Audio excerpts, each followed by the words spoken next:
The polished mahogany door of the West Hill villa swung open, revealing Zhu. Her lips curled in a triumphant smirk. Well, if it isn't Mrs. Suwei, or should I say, the wife who's never met her husband. She leaned against the doorframe, a designer dress a stark contrast to Heeji's simple white coat. 2 years, and you still don't know what the man looks like. How does it feel, clinging to a title while he's out with God knows who? Pathetic. Heeji's expression remained placid, her gaze steady. She had long grown numb to her stepsister's barbs. The marriage was a contract, her means to an end. Love was never part of the equation. If you're done, she said, her voice even, I have the divorce papers to sign. Miles away, in the sterile, glass-walled office of the Suwei Group, John Suwei felt an unfamiliar sensation, peace. The chronic, nauseating revulsion that seized him in the presence of women was absent. For the first time in years, he had woken up without the urge to scrub his skin raw. The memory of the previous night was a hazy, disorienting blur, a woman's soft touch, a clean, medicinal scent, a warmth that hadn't triggered his defenses. It was a baffling, unprecedented anomaly. He pressed the intercom. Alex, come in. His assistant entered, a file in hand. President John, draft a divorce agreement for Heeji, John commanded, his voice clipped and devoid of emotion. He ran a hand through his dark hair, the phantom sensation of another's fingers lingering there. Make it generous. A villa. 10 million in cash. It's time to end this farce. He paused, his jaw tightening. Also, find out who sent that woman to my room last night. I don't care what methods you use. I want the name of the prostitute and the company that arranged it. Alex nodded, hiding his surprise. Understood, sir. We'll blacklist them and anyone associated. John leaned back, his thoughts a tangled mess of relief and rage. Relief that the suffocating marriage was over. Rage that someone had dared to drug him and plant a woman in his bed. And yet beneath the anger was a sliver of profound wonder. That stranger's touch hadn't repulsed him. It was a medical miracle and a personal violation, all at once. He was disgusted by the plot but inexplicably drawn to the memory of its instrument. He had to find her, if only to understand how she'd bypassed a lifetime of psychological armor. He had to punish her for it. Back at the hospital, Heeji stared at the divorce papers delivered by John's lawyer. The terms were, as promised, exceptionally generous. She signed her name without a moment's hesitation. The 2-year agreement was fulfilled. She was free, and more importantly, she now had a seed of capital. It wasn't enough to buy back her mother's company, but it was a start. The name John Suwei was already fading from her mind, just another ghost in a life filled with them. Her thoughts were interrupted by her senior colleague, Dr. Wong, who rushed over, his face alight with excitement. Heeji, good news. I have a patient for you. A very, very important one. Who is it? She asked, already mentally reviewing her schedule. The CEO of the Suwei Group. Dr. Wong whispered, as if the name itself held a fragile power. He suffers from a severe, almost debilitating case of misogyny.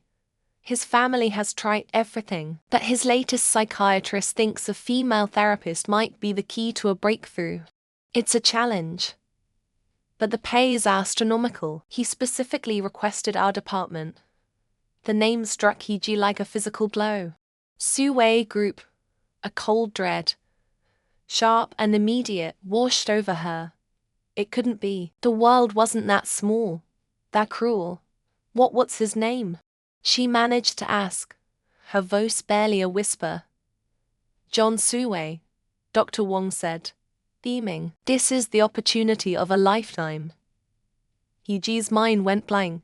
The divorce papers she had just signed felt like they were burning a hole in her desk. Her patient, her new, high-paying, career-making patient was the man she had just divorced. The unseen husband whose life she was now tasked with dissecting. An hour later, she stood outside the VIP consultation room, her knuckles white as she gripped her notepad. Taking a deep breath, she pushed the door open, her professional mask firmly in place. John Suway sat with his back to her, a commanding silhouette against the floor-to-ceiling window overlooking the city. When he turned, his face was exactly as the business magazines portrayed. Sharp, impossibly handsome, and etched with an arrogant disdain. His eyes, cold and dark, swept over her, a flicker of recognition in their depths.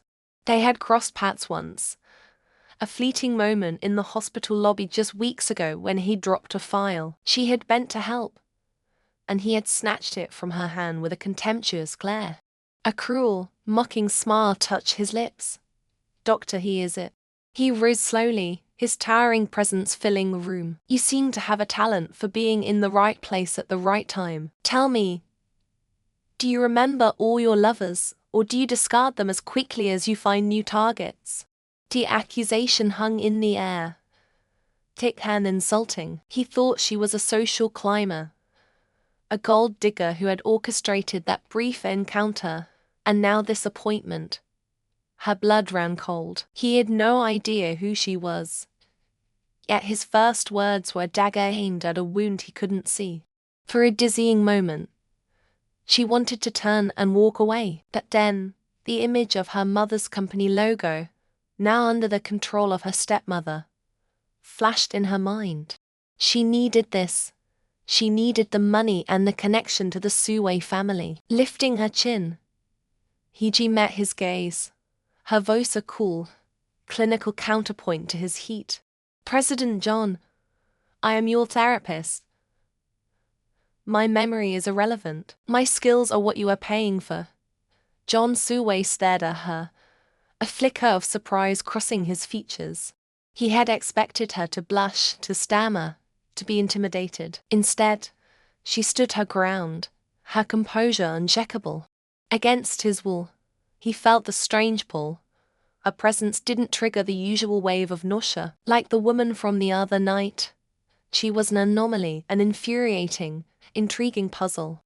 "Fine," he conceded, his tone dropping to a low, dangerous growl. He strode closer, stopping just inches from her. "I'll transfer my treatment to your clinic. But understand this, Dr. He, you are here to do a job, nothing more. Don't get any ideas. One unprofessional move, and I'll make sure you never practice medicine in this city again." Sunlight streamed through the floor-to-ceiling windows of the ground villa, illuminating the polished marble floors and the minimalist, yet undeniably expensive, taste of its interior. John Suway, standing in the center of the vast living room that he used as a reception area for her private practice, let out a low, derisive chuckle. His sharp gaze swept over the custom-designed furniture and the single, priceless abstract painting on the far wall. "I must admit, Doctor," he said, his voice a low baritone that filled the cavernous space, "I'm surprised. A psychologist's salary covers this."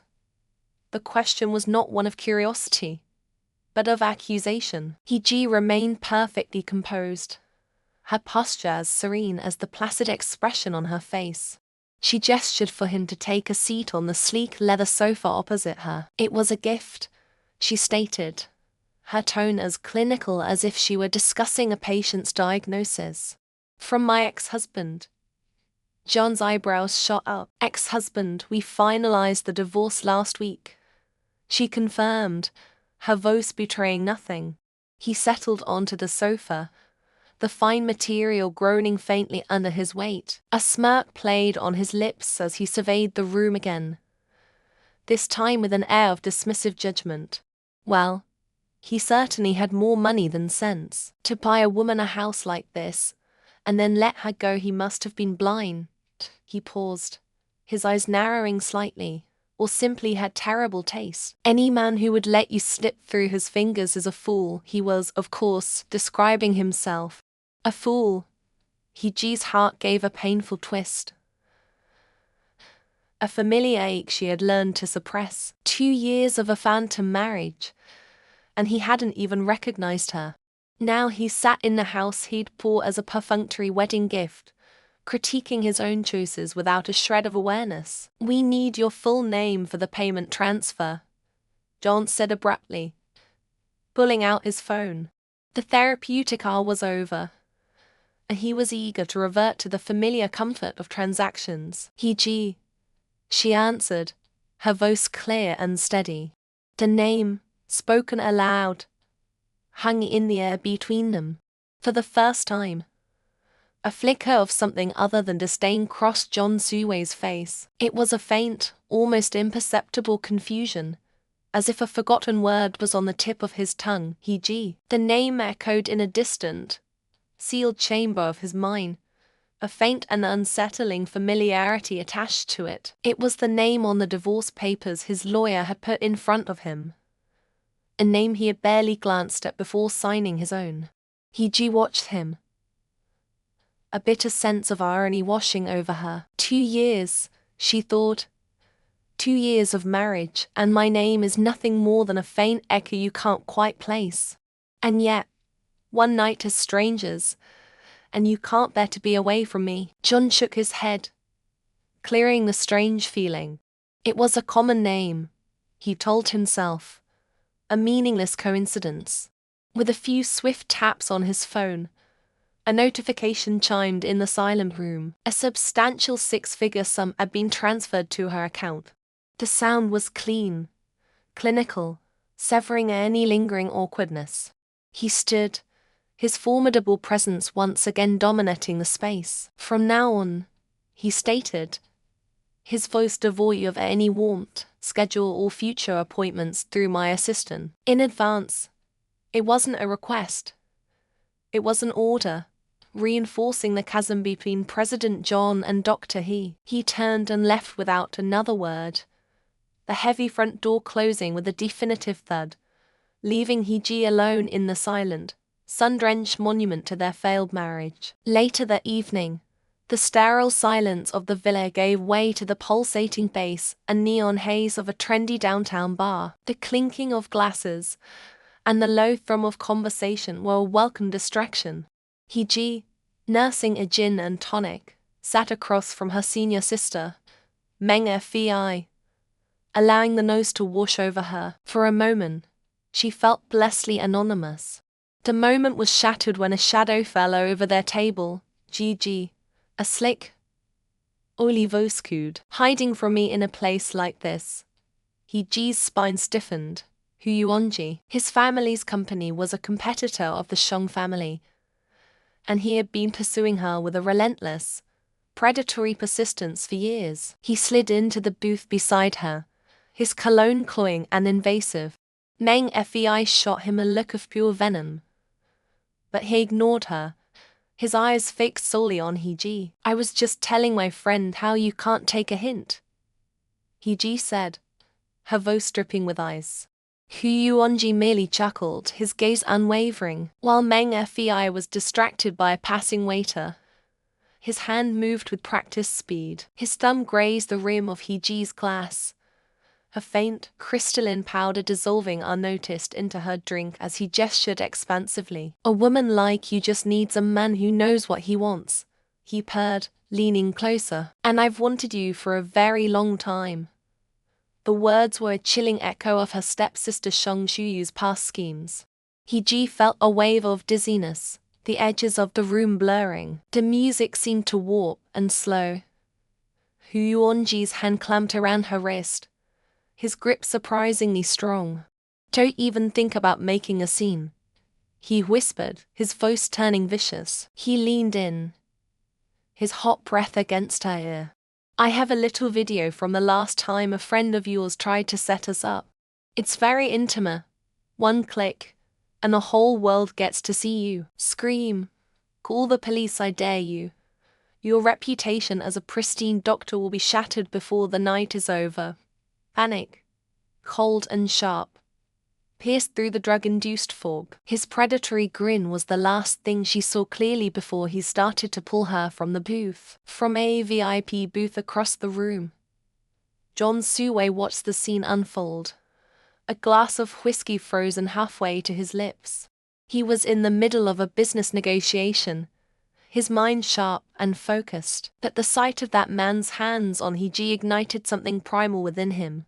His infamous, crippling aversion to women vanished, consumed by visceral, white-hot fury. It was an instinct that defied logic, an impulse that roared louder than his deepest phobia. Before his assistant could react, John was on his feet, crossing the crowded room in a few long, powerful strides. He reached their booth just as Hyuonji was dragging a disoriented Hiji to her feet. Without a word, John's hand shot out, grabbing Hyuonji's wrist and twisting it with brutal efficiency. A sickening crack echoed over the music as bones snapped. Hyuonji howled in agony, his grip on Hiji vanishing. His two bodyguards moved to intervene, but they were intercepted by John's own security detail, who appeared as if from nowhere and neutralized them with grim professionalism. John ignored the commotion. His entire focus was on Hiji, who swayed on her feet, her eyes wide with a mixture of fear and confusion. He caught her as she stumbled, pulling her against his chest, shielding her from the gawking crowd. The contact, which should have sent waves of revulsion through him, felt unnervingly right. "Get his phone," John snarled at his assistant, his voice a low, dangerous command. He held Hiji tighter, enraged by her vulnerability, by the attack he had just witnessed. Wipe it clean, find every copy, and then destroy it.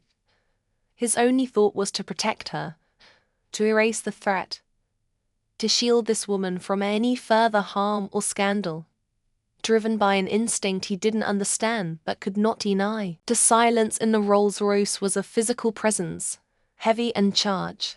Street lights smeared across the tinted windows, illuminating the interior in fleeting strokes of amber and white. Hiji sat perfectly still, her gaze fixed on the man beside her. John Suway drove with an unnerving focus, his hands gripping the leather-wrapped steering wheel, the tension in his knuckles the only betraying sign of the evening's chaos. She had felt his proximity all night, a strange, magnetic pull that defied the cold wall he erected around himself.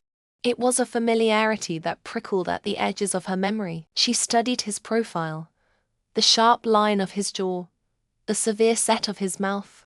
It wasn't his face she recognized, but something deeper. As he glanced toward a side mirror, the passing lights caught his eyes, and in that fraction of a second, the final piece of the puzzle clicked into place with sickening clarity. It was him. The obsidian intensity, the flecks of gold that seemed to ignite when he was agitated, they were the same eyes that had held her captive in a darkened hotel room a lifetime ago. The man who had unknowingly cured her, the stranger who was her ex-husband, was the very same man whose profound misogyny she was now treating. She was his cure, his ex-wife, his therapist, and the one woman whose touch didn't trigger his violent aversion.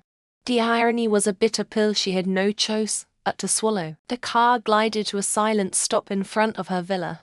Before she could reach for the handle, he spoke, his voice a low rumble that vibrated through the quiet car. "Don't get out." Hiji turned, her expression unreadable. His gaze met hers, direct and piercing. "You are the only woman I am not allergic to," he stated, the clinical term a stark understatement for his condition. "I don't know why, I don't care, but from now on, what happened tonight will not happen again." His voice dropped, laced with a possessiveness that was as startling as it was absolute. "I will not tolerate another man touching you." Hiji's breath hitched. He was laying claim to her proximity, a privilege he himself couldn't explain. Without breaking eye contact, he tapped the large screen in the center console. A legal document appeared, titled Addendum to Service Agreement.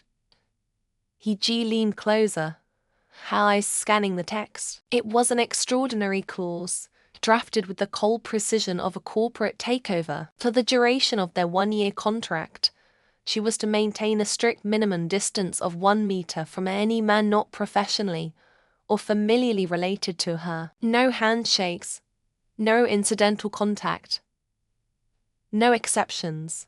In return, her compensation would be tripled. A humorless smile touched her lips. He was buying her personal space, fencing her off from the world with his immense wealth. He saw her as a medical anomaly, a unique asset to be controlled and protected for his own benefit. He had no idea that their lives were already bound by a marriage certificate and a shared secret. This bizarre contract was a shield, and a lucrative one at that. It was protection, paid for by the very man she needed protection from. "I agree to your terms, President John," she said, her voice even. Just as he electronically signed the document with a flick of his thumb, her phone buzzed violently in her purse. The screen flashed with a name that made her stomach clench. "Father," she answered. Her voice clipped. "What is it?" Gia, you must drop the charges." Her father's voice was a torrent of panicked hysteria. "You have to. The Hu family is threatening to pull all their investments. Our company, it will be ruined. Hu Yuonji is just a boy, he made a mistake. Think of your family." Ji's spine went rigid. Think of her family, the family that treated her like a commodity, a father who had sold her into a marriage sight unseen, who now begged her to sacrifice her own justice for his financial security. "He tried to assault me," she stated, each word a shard of ice. "It was a misunderstanding," he pleaded, his voice cracking. "I'm begging you, Gia, forgive him. I've already sent a letter to the police on your behalf. Just go and confirm it." The line went dead. The silence that rushed back in was suffocating. She looked at John Suwei, whose cold expression had darkened into something far more dangerous. He had heard every word. "Let's go," he said, his tone leaving no room for argument. He put the car in drive. The police station was a sterile, impersonal place, its fluorescent lights humming a dreary tune. Ji felt the chilling sense of déjà vu. But this time, John Suwei stood beside her, a silent, imposing tower of strength. His presence alone seemed to alter the atmosphere, drawing hushed whispers from the officers at their desks. As she prepared to give her formal statement, Hu Yuonji was escorted into the same area, flanked by 2 expensive-looking lawyers. He didn't look remorseful. He looked bored, a smirk playing on his lips as he met Ji's gaze. "You're wasting your time, Dr. He," he sneered, utterly confident. "I'll be out of here in an hour." "It's amazing what a little family influence can do." He leaned in conspiratorially. "In fact, I hear the victim's own family has already submitted a signed forgiveness letter." How very understanding of them. An officer approached them, a file in his hand and an uncomfortable look on his face. "Miss Shang," he began, using her maiden name, "we received this document. We just need you to verify it before we can proceed." He slid a single piece of paper across the counter. It was a formal letter of forgiveness, withdrawing all allegations against Yuonji, and at the bottom, in a familiar, damning scrawl that she had known her entire life, was the signature of her father, Shang Gudong. The air left her lungs in a rush. The paper felt impossibly heavy in her hands, the ink a brand of ultimate betrayal. Her father hadn't just asked her to drop the case. He had gone behind her back and forged her forgiveness, effectively nullifying her claim and leaving her utterly powerless. A chasm of betrayal opened beneath her, cold and absolute. Her body went numb, the sounds of the station fading into a distant roar. John Suwei saw the flicker of devastation in her eyes, the way the color drained from her face as she stared at the signature. The glacial control he perpetually maintained finally fractured, revealing a current of pure, protective fury. He gently took the forged document from her trembling fingers, his gaze sweeping over it once before hardening into granite. He pulled out his phone, his movements sharp and precise. He didn't raise his voice. He didn't have to. Get the legal team on a conference call. Now, he commanded into the phone. A moment later, his voice dropped, each word a precisely aimed weapon. We are filing 2 lawsuits. The first is against Shongudong for forgery and obstruction of justice. The second is against the Hu Corporation for witness tampering and coercion. I want their assets frozen by morning. And find me the best prosecutor in the city. We are sending Yuonji to prison. He paused, his dark eyes fixed on Heeji's pale, stunned face. There will be no leniency. Burn him to the ground. The digital ticker on the Jong Corporation Tower broadcasted stock prices in a silent, relentless cascade. But the real news was unfolding inside. The press release had detonated less than an hour ago. A corporate shockwave that had already sent Hu Corporation's stock into a nosedive. John Suwei stood before the floor-to-ceiling window of his office, his reflection a severe silhouette against the sprawling cityscape. The statement was unequivocal. Jong Corporation stood behind Dr. Heeji, condemned the slander orchestrated by Yuonji, and would pursue all legal avenues to their furthest extent. It was a public declaration of war. His assistant, Leo, entered with a tablet, his expression a mixture of awe and anxiety. President John, the board is in an uproar. Hu Corporation is demanding a retraction. John didn't turn. Summon the executive team. Now, minutes later, the boardroom was a chamber of simmering tension. John entered, his presence sucking the air from the room. He didn't sit. Effective immediately. All joint ventures and partnerships with Hu Corporation are suspended, he announced, his voice like chipping ice. Asset management. Begin a hostile takeover analysis. I want a complete acquisition plan on my desk by morning. We will absorb them, dismantle their leadership, and sell off the scraps. A stunned silence fell over the mahogany table. An older executive, a man who had served John's father, finally found his voice.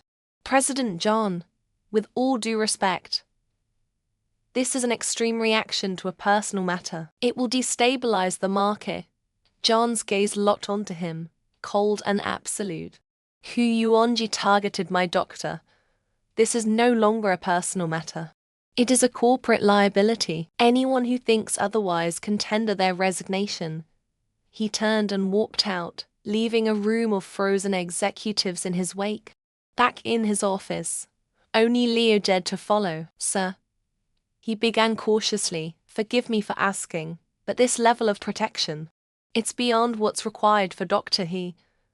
John finally moved from the window, sinking into his leather chair. He massaged his temples, a rare crack in his iron facade. The divorce, he said, his voice low and weary. You always wondered why I signed the papers for a woman I'd never even met. Leo stood motionless, listening.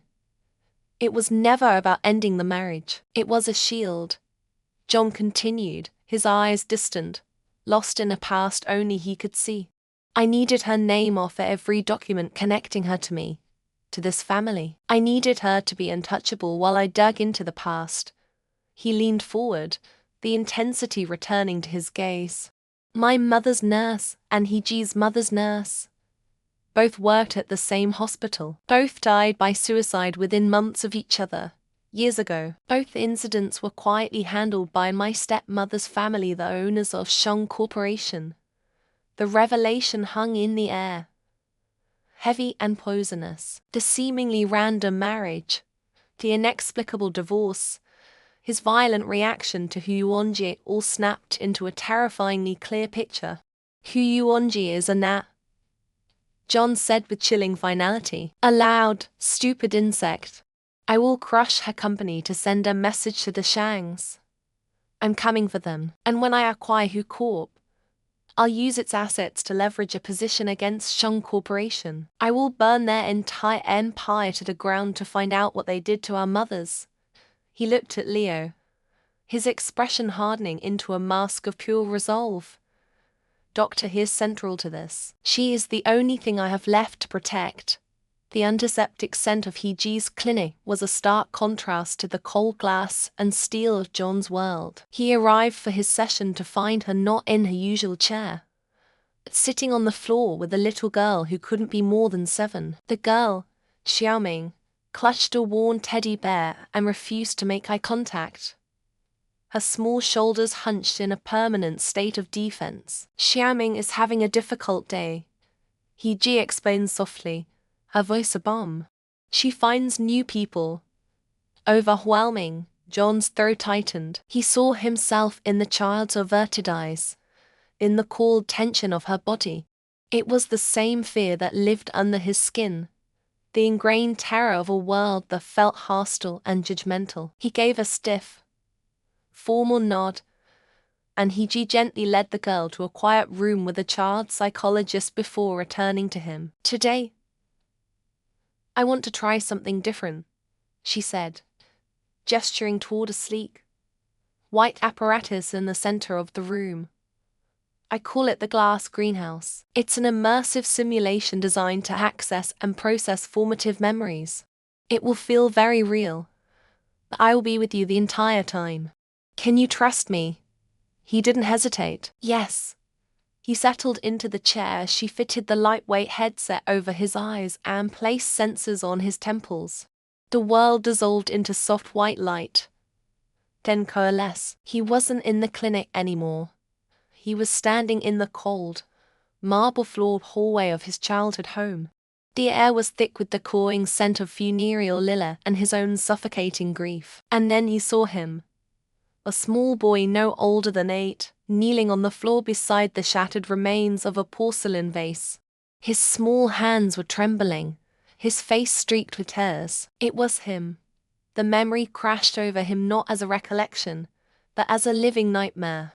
The whispers of his relatives echoed down the hall, sharp and venomous. He was always a difficult child. The piercing voice of a woman from the Shong family cut through the rest. He pushed her. I saw it. The boy killed his own mother for a silly vase. The lie, so cruel and absolute, had cemented itself as his truth for decades. He felt the phantom pain of hands grabbing his arms, of being shaken, of the world spinning into a vortex of accusation and loss. Chun, can you hear me? Heeji's voice was a lifeline, cutting through the chaos of the past. It was calm, steady, real. You are not the child. You are the adult here. He needs you. He could feel hot tears streaming down his face in the real world, his body trembling in the chair. In the simulation, he took a hesitant step toward the crying boy. Go to him, she guided gently. Don't say anything yet. Just kneel down and hug him. Let him know he's not alone.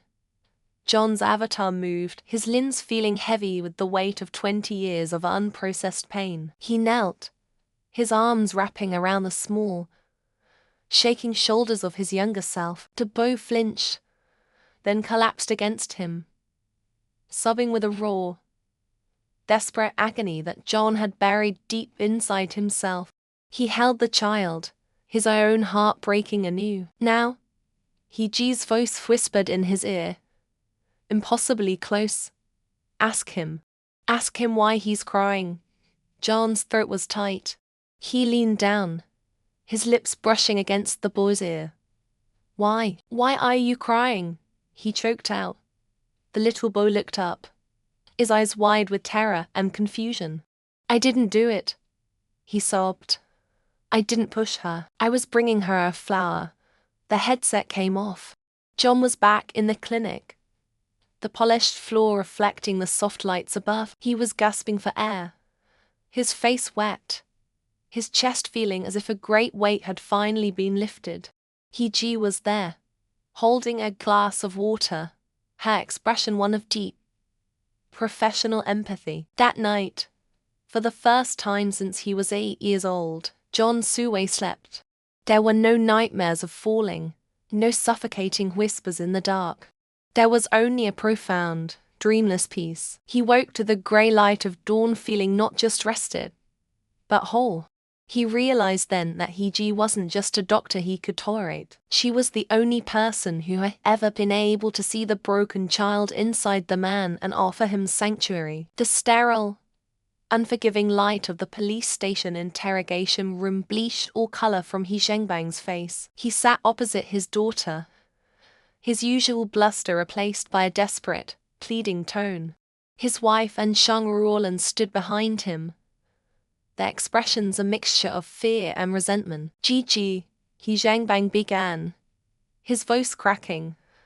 Think about this, we are family. You can't send your own father to prison. Drop the charges. We can forget all of this. Hee-ji's gaze was as cold and steady as a surgeon's scalpel. She remembered a lifetime of neglect, of being treated as a bargaining chip, of having her mother's memory trampled upon. She looked past her father to the figure standing silently in the doorway, a sentinel of unwavering support. John Suwei's presence was a shield, his calm authority a silent promise that she was no longer alone. Family. Hee-ji's voice was quiet, yet it cut through the room's tension. You stopped being my family the day you let these people into our home and stood by while they tried to destroy my mother's legacy. You stopped being my father when you drugged me for personal gain.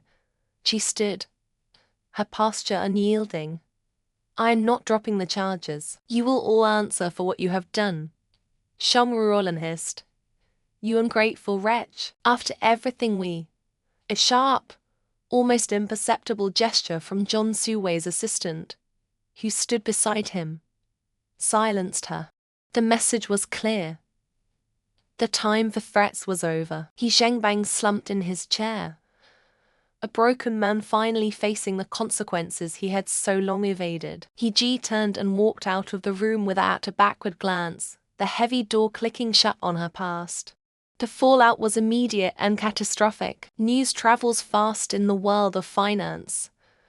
But the speed with which John Suwei dismantled Hu Corporation was less like a corporate assault and more like a force of nature. Within 24 hours, Suwei Group had initiated a hostile takeover, leveraging a portfolio of previously acquired shell companies. Hu Corporation's stock plummeted into an abyss from which it would never recover. Panic ripped through their board of directors.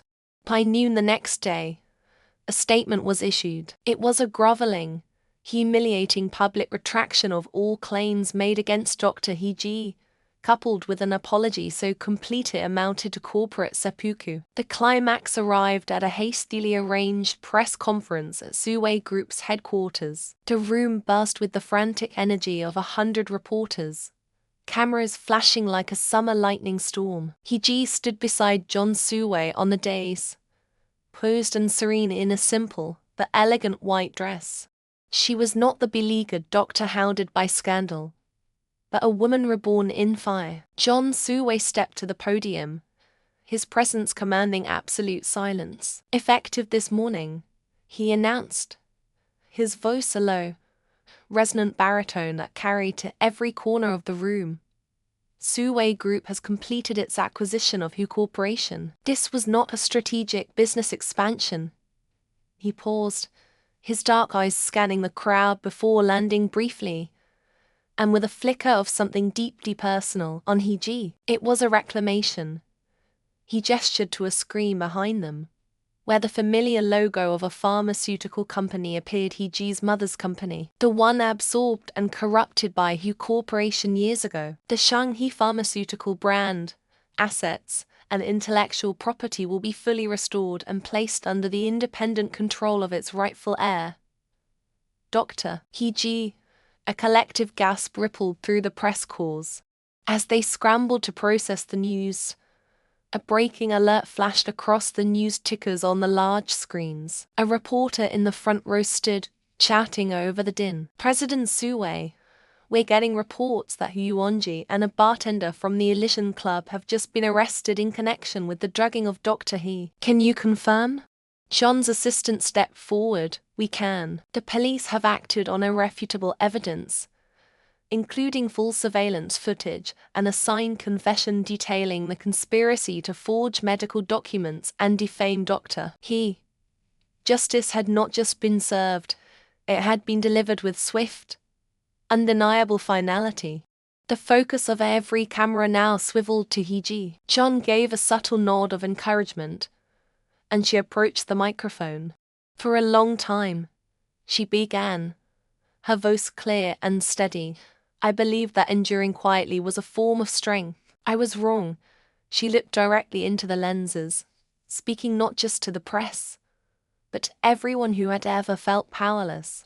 True strength is fighting for the truth, even when your voice shakes. It is about honoring the legacy of those you love and refusing to let darkness extinguish your light. Today, justice has been done, and I will dedicate myself to rebuilding my mother's company based on the principles she held dear: integrity, innovation, and care. Her statement was powerful, authentic, and final.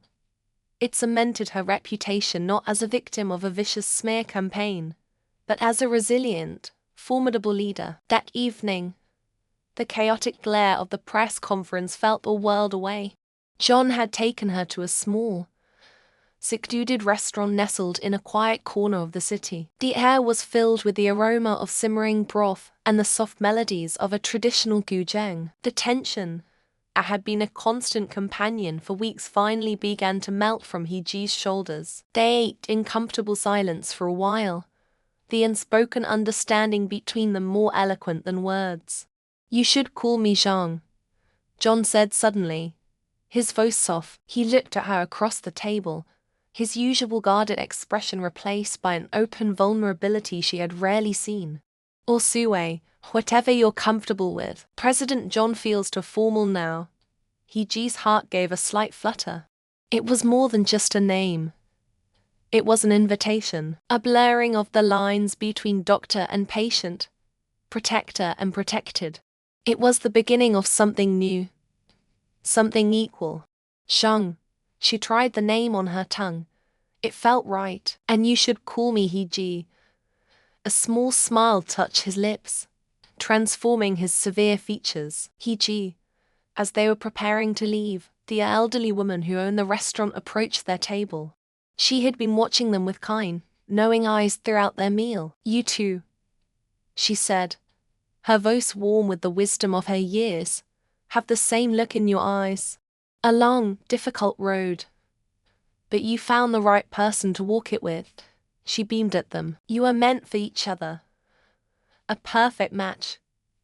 Hee-ji felt a blush creep up her neck, but John simply inclined his head in a gesture of thanks. Back at her villa, the night was still and quiet. John walked her to the door, his hands in his pockets. The air between them was charged with unspoken emotion. He didn't try to kiss her or overstep any boundaries. He simply stood there, a silent guardian ensuring she was safe.